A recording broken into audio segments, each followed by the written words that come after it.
반갑습니다. 장교수의 내교육 TV 라디오 산책 브레인 편집장이 읽어주는 브레인 주요 기사. 이번 편은 브레인 96호 뇌과학 리뷰 섹션에 실린 쓴맛이 선사하는 달콤한 휴식이라는 기사입니다.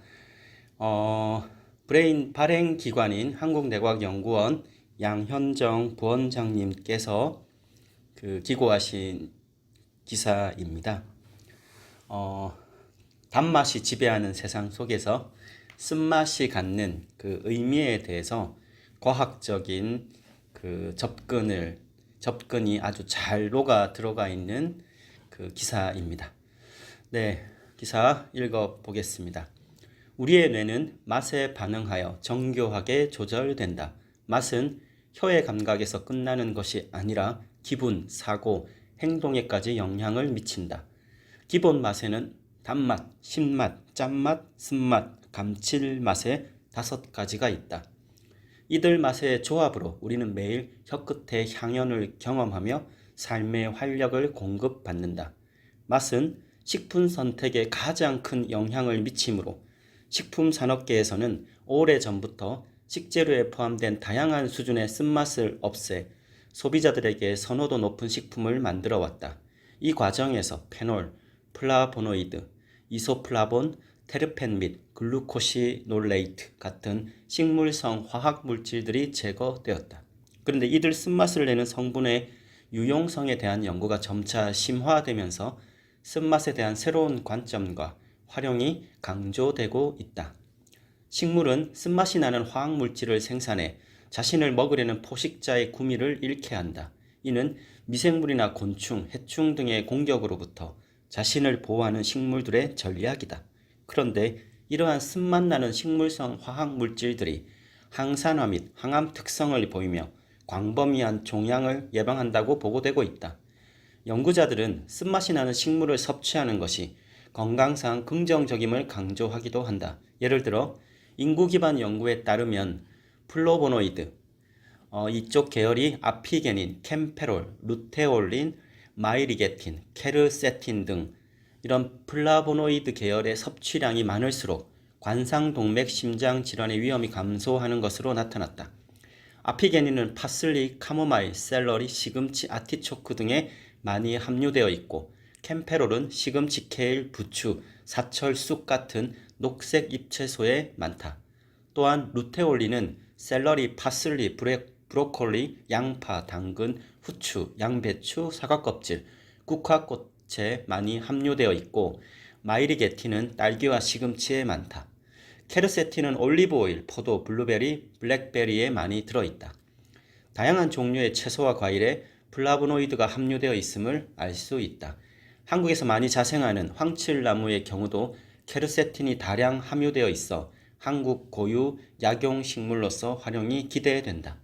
쓴맛 나는 식물과 건강에 대한 또 다른 연구 사례로 식물성 플라보노이드와 LDL의 영향 관계를 들 수 있다. LDL은 저밀도 지단백질 콜레스테롤을 의미합니다. 산화된 LDL은 동맥 경화의 주범이다. 그런데 식물성 플라보노이드는 우리 몸에서 일어나는 활성산소의 피해를 감소시켜 LDL이 산화되는 것을 막음으로써 동맥 경화를 예방하는 효과가 있다. 쓴맛을 포함하여 미각을 자극하는 화학물질들은 혀와 입천장 상피의 미각 수용체 세포에 의해 처음 인식된다. 활성화된 미각 수용체 세포는 뇌로 향하는 감각신경에 신호를 보내며 신호는 뇌신경을 따라 이동해 뇌간의 고립로핵에서 시냅스를 형성하여 뇌로 들어간다. 이후 정보는 시상으로 전달되고 미각 피질로 이동하여 미각에 상응하는 신경세포 집단에 도달한다. 즉, 쓴맛의 정보는 쓴맛 미각 피질의 신경세포에 도달하며 단맛의 정보는 단맛 미각 피질의 신경세포에 도달한다. fMRI를 사용한 연구에서 연구자들은 앞쪽과 중간 부위의 뇌 섬엽 영역에서 단맛과 쓴맛을 확실하게 구별할 수 있었다. 그런데 설치류에서 연구된 결과와 대조적으로 연구자들은 각 맛에 대해 뚜렷한 활성화 클러스터를 발견할 수 없었다. 클러스터가 겹쳐져 있는 것으로 보아 인간은 설치류보다 더 복잡한 맛의 지도를 가지고 있다고 생각된다. 그리고 단맛과 쓴맛의 농도에 대한 뇌 활성화 연구에서 맛의 농도가 높을수록 오른쪽 뇌 섬엽 내에서 더 위쪽으로, 왼쪽 뇌 섬엽 내에서 더 앞쪽으로 활성화가 이동하는 것이 발견되었다. 쓴맛의 섭취는 호르몬 분비를 변화시켜 식욕을 감소시킨다. 사람의 위장에 존재하는 장내 분비 세포는 쓴맛 수용체를 발현하는데, 이 쓴맛 수용체가 활성화되면 장내 분비 세포에서 식욕을 억제하는 호르몬인 CCK, GLP-1의 분비가 증가해 식욕이 억제된다. CCK 분비는 식이지방과 단백질에 반응하여 소장 세포에 분비되며 음식 섭취를 억제하는 호르몬으로 작용한다. 임상 연구에서 건강한 여성이 쓴맛을 가진 퀴닌을 섭취했을 때 플라시보 섭취에 비해 혈장 내 CCK 수치가 유의미하게 증가했고 칼로리 섭취가 감소했다.